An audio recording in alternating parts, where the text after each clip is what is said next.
સ્વાગત છે। હું છું રેખા માલકાની અને જોઈએ આજના સમાચાર।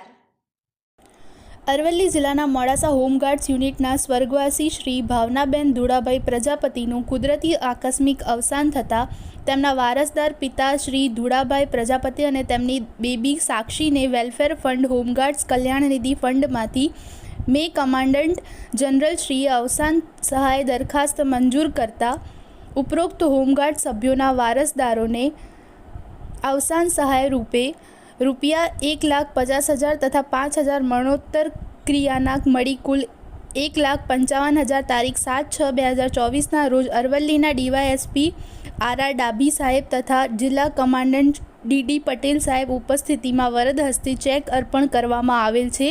તેમજ મોડાસા યુનિટ કચેરીના અધિકારી કે પરમાર તેમજ જિલ્લાના કચેરી સ્ટાફ પણ ઉપસ્થિત રહ્યા હતા।